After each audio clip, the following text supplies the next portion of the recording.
Estamos começando Viva Mais, o seu programa de saúde aqui no Canal 20. E todas as semanas, até a gente fala que é seu programa, né? Porque a gente conta com a sua participação. Porque todas as semanas nós trazemos alguns convidados ou algum convidado especial para falar dessa área médica, de como viver mais, com mais qualidade de vida, com mais saúde. E hoje nós temos conosco o Dr. Carlos César Fritscher, que é pneumologista e professor da medicina da PUC. Seja bem-vindo, doutor Carlos. Muito obrigado, é um prazer estar com vocês aqui. Também. E você já sabe, né? Pegue seu caderninho ali para anotar suas dúvidas, suas perguntas, até para conversar conosco por e-mail, né? Ou entrando no nosso site, é www.programavivamais.com.br. Se você clicar no Assista Aqui, você vai assistir todos os programas que nós tivemos nos últimos 2 anos e meio.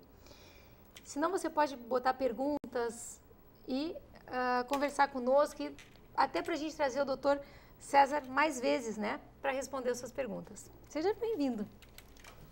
Mas vamos começar direto ao assunto. Mito ou verdade? Doenças sazonais, doenças de estação. Na pneumologia isso existe realmente? Isso é mais mito do que verdade? Bom, as doenças na área pulmonar, elas ocorrem o ano inteiro. E nós devemos tratar e prevenir o ano inteiro. É claro que algumas das doenças pulmonares são mais frequentes no inverno, como, por exemplo, as gripes, os resfriados, as pneumonias, mas são doenças que podem acontecer o ano inteiro. Então, por exemplo, o paciente que tem asma, ele não pode tratar apenas na primavera ou apenas nos dias frios. Ela é uma doença que persiste nos 12 meses do ano. Se nós prevenirmos melhor durante o outono, durante o verão, nós vamos ter mais qualidade de vida no inverno e na primavera. Então, embora haja uma pequena sazonalidade, ou até no inverno, talvez uma não tão pequena em relação às infecções respiratórias, mas são doenças que a gente tem que prevenir o ano inteiro. Tratar o ano inteiro, né? Tratar o ano inteiro quem é e asmático prevenir. não respira bem o ano inteiro, né? Isso, o asmático não respira o ano inteiro se ele não se cuidar, se ele não fizer o tratamento preventivo. E hoje nós temos belíssimos tratamentos. Não tem mais por que a pessoa com asma ter sofrimento. É excepcional isso. O sofrimento vem quando a pessoa não trata, quando ela não se cuida e não segue recomendação médica. Hoje a asma tem controle em mais de 90% dos indivíduos, dos pacientes portadores da doença. Ela tem uma época de manifestação? Ela pode, durante uma fase da vida, desaparecer? Como é que funciona a asma em si? A asma é uma interação entre a nossa genética e o meio ambiente. Para que um indivíduo, uma pessoa, você, espectador, tenha asma, precisa ter o componente genético, se nasce com ele. E esse componente tem que interagir com o meio ambiente. Então, se a pessoa desenvolve a asma, é porque ela entrou em contato com algumas substâncias que estão no meio ambiente. Por exemplo, pólen, pelos de animais, ácaros que tem na poeira doméstica. Então, se a pessoa tem a predisposição genética e tem esse contato com o meio ambiente, ela vai desenvolver a doença. Agora, se ela não tem a genética, ela pode se expor quanto quiser que não vai desenvolver nunca a asma. Se ela tem a condição genética e não se expõe, também não vai desenvolver. Então, essa interação é que ela existe. Então, o indivíduo que tem alergia ao pólen, ele vai ter mais crises de asma, se ele não estiver se tratando, na primavera, que a polinização é maior. Mas se ele estiver se tratando, ele não vai ter asma nunca, ele não vai ter os sintomas da doença nunca, porque ela vai estar totalmente controlada. E de quanto em quanto tempo, por exemplo, o paciente que tem problema da asma, ele deve frequentar o consultório? Porque assim, em odontologia, por exemplo, paciente que tem periodontite, por exemplo, normalmente o periodontista determina de 3 em 3 meses, 4 em 4 meses, dependendo no caso 2 em 2 meses. Como que funciona para o asmático?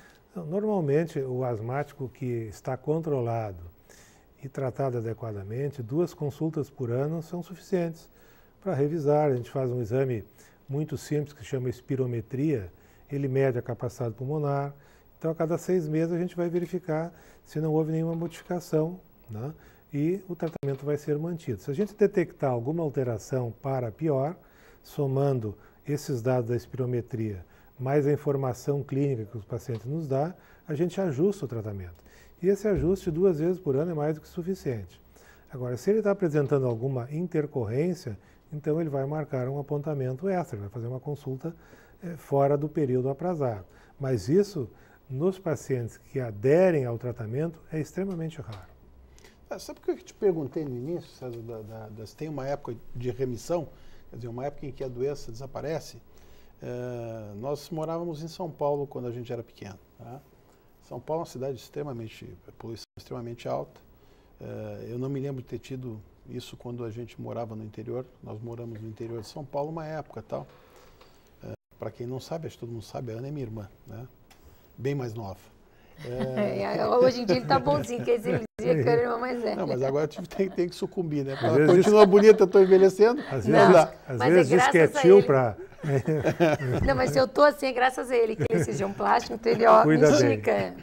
Mas assim, eu me lembro que quando eu era pequeno, eu não me lembro de ter tido, morando no interior de São Paulo, de ter tido alguma crise de broncoespasmo, tá? Dificuldade com chiado e tal.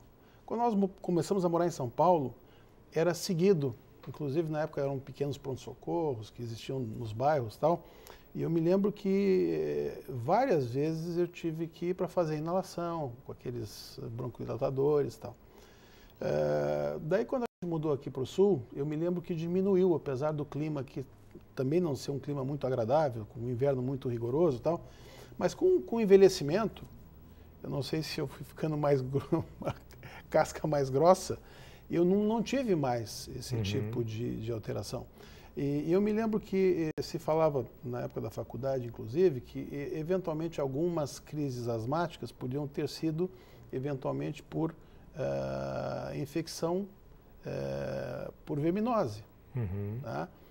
Existe uma porcentagem de pacientes assim que tem asma durante a infância, numa fase da infância, que depois espontaneamente regride e não acontece mais, ou isso é raro? Não, com certeza. Na verdade, eu não tinha respondido ainda a segunda parte da tua pergunta. A asma, ela é cíclica na vida, a alergia é cíclica. Então, assim, esse é o exemplo pessoal, né? Morando em São Paulo, numa determinada idade, não teve asma. Pode ser por dois motivos. O primeiro, porque naquele ambiente que tu vivias, talvez os alergenos que te seriam mais prejudiciais não eram importantes. O segundo, que tu poderia estar num ciclo da vida onde a tua alergia diminuiu. A gente sabe que o nosso sistema imunológico, falando de uma maneira mais simples, ele é dividido num sistema que nos defende das infecções e outro que nos dá alergia. Esses dois sistemas são competitivos. Quando a gente está muito submetido à infecção, a alergia cai. Quando a gente está muito livre de infecção, a alergia sobe. Então, se a gente sabe, crianças que vão em creche, né, elas se infectam com mais facilidade, porque são vírus de outras crianças. Elas e os seus irmãos mais novos, se estiverem em casa, têm menos chance de desenvolver asma, porque ao se defender contra as infecções, eles estão inibindo o sistema imunológico alérgico. Né? Então, ao decorrer da vida, nós estamos muitas vezes mais ou menos submetidos a infecções dos mais diferentes tipos, virais, bacterianas, né? E aí, nesses períodos, nós podemos estar inibindo ou estimulando a alergia. Esses ciclos, às vezes, são ciclos de 1 ano, às vezes são ciclos de 10 anos.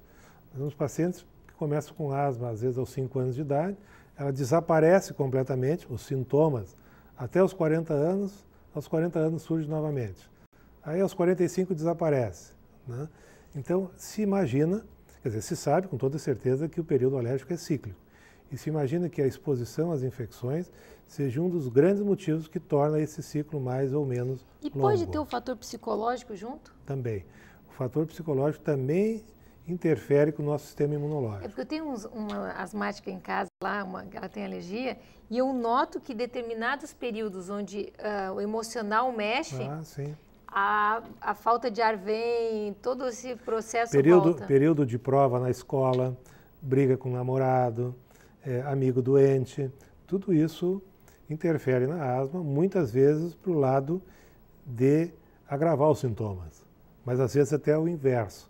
Então ainda tem que se aprender um pouco, mas certamente o nosso sistema imunológico está relacionado com a avaliação, digamos assim, psicológica, com a situação psicológica do indivíduo. Eu não sei se eu entendi direito quando falou, César, mas a criança que tem mais infecção, que está se defendendo mais, ela tem menos risco de fazer... Ela tem menos risco de desenvolver asma a seguir, porque ela estimulou as defesas e as defesas têm um caminho inverso à alergia. Então, eu trabalhei na Inglaterra, morei na Inglaterra 2 anos, trabalhei com um médico, chama Julian Hopkins, ele estudava muito asma, o sistema imunológico, a epidemiologia, a genética da asma. Ele fez um trabalho muito interessante, onde eles viram que os dois fatores mais importantes que poderiam dizer se uma criança ia ter asma mais tarde, era se a mãe tinha asma, e aí a parte genética, e a outra se tivesse usado muito antibiótico cedo na vida. E a gente sabe que os antibióticos são coisas fantásticas, salvam vidas aos milhares. Mas se usado em demasia muito cedo, eles esterilizam a nossa flora intestinal, a flora que nós temos na boca, no nariz, né? E aí o sistema imunológico não precisa trabalhar muito, porque não tem bactéria. Isso dá oportunidade que o sistema alérgico cresça. E aí tem mais chance de ter asma. Ah, é muito interessante isso. Então, chama isso teoria da higiene. A prevalência de asma vem aumentando no mundo inteiro de uma maneira fantástica. Se continuasse assim como aconteceu nos últimos 50 anos, nos próximos 50 todo mundo teria asma, ou todo mundo teria algum tipo de alergia. Na verdade, a gente acha que já chegamos no pico por causa da genética. Mas uma das razões para esse aumento fantástico é pela nossa melhoria das condições de higiene. Hoje nós moramos em casas menos poluídas. Antigamente eram 12 crianças, mais o casal morando numa casa com um dormitório, sem janela. Um banheiro só. Um banheiro só. Limpeza era difícil, porque o chão era de terra. Então, à medida que nós fomos evoluindo e melhorando e nos protegendo contra as infecções, nós estamos pagando um pequeno preço, que é ter mais indivíduos alérgicos. Então, não é por isso que nós vamos deixar de usar antibiótico, não é por isso que nós vamos deixar de cuidar da nossa higiene, mas nós temos que estar preparados também para enfrentar essa alergia. E aí tem algumas medidas preventivas e medidas terapêuticas. Mas essa é talvez a melhor explicação que se encontrou até hoje para esse aumento fantástico da prevalência de alergia. Qual uma boa dica assim, de prevenção para não deixar que uma criança tenha asma? Começando pela mãe, ao estar grávida, não fumar. Se sabe que a prevenção da asma começa lá na gestação. Filhos de mães que fumam têm mais chance de ter asma. E não importa... Filhos de pais que fumam... Sim, porque o pai também tem. Fumando do lado da mãe, né? Isso, então a mãe é o primeiro e depois, quando os dois fumam, e não importa a quantidade de cigarro, né? E não importa porque eu atendi uma paciente há umas 2 semanas atrás que o ginecologista dela permitiu que ela fumasse 1 cigarro por dia. Eu disse, pô, mas 1 cigarro por dia trabalha 24 horas a circulação, né? Exatamente. Tá dando problema para o pulmão igual. Eu, pelo menos, não entendi qual era a moral de deixar a grávida fumar 1 cigarro só por dia. E não tira o vício, né? A nossa mãe não fumava. Em compensação, meu pai, como tinha acesso, na época trabalhava em multinacional, eu me lembro que fumava 3, 4 maços por dia, né? Não, e a nossa avó, quando vinha para casa, então, era uma chaminé.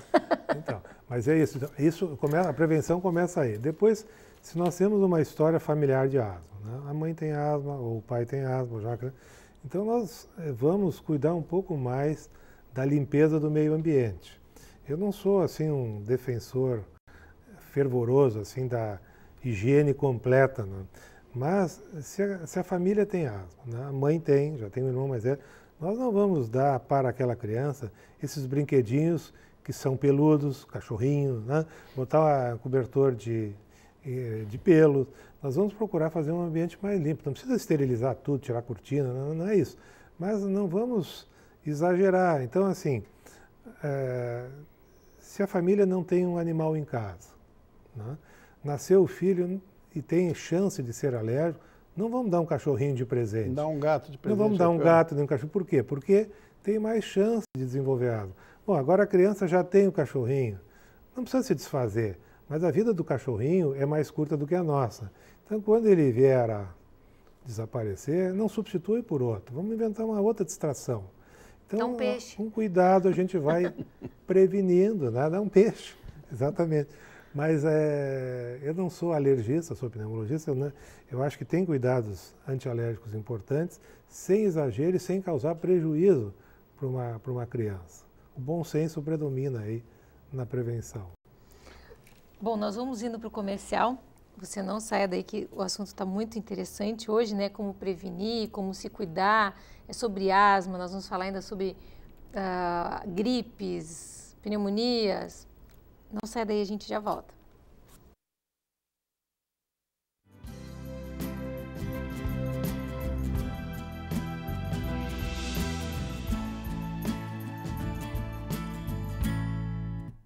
Seu sorriso está sempre com você.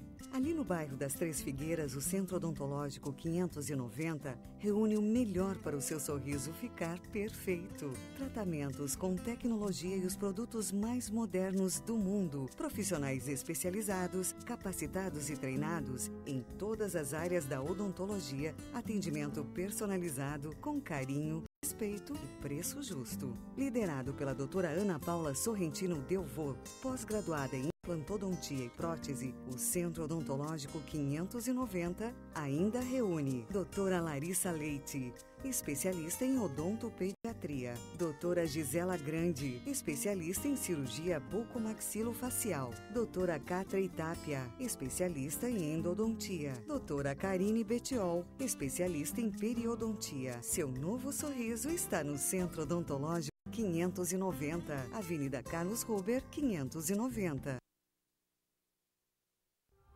Você sonha com agilidade ao dirigir, com incrível design aerodinâmico, segurança e precisão nas curvas e a potência que você sempre quis.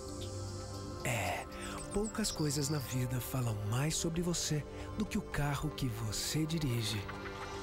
Sua família. Não está na hora de você se dedicar a ela? Da Igreja de Jesus Cristo dos Santos dos Últimos Dias. Existem dois tipos de residência, as que têm cupins e as que terão cupins. Toda madeira pode ser tratada e toda infestação deve ser controlada. Portanto, proteja seu patrimônio, faça um controle com até 10 anos de garantia, sem cheiro, sem sujeira e com total segurança para a sua família. Ligue agora, 3026 5060. Zap Cupim, a solução definitiva contra os cupins. Olá, tudo bem?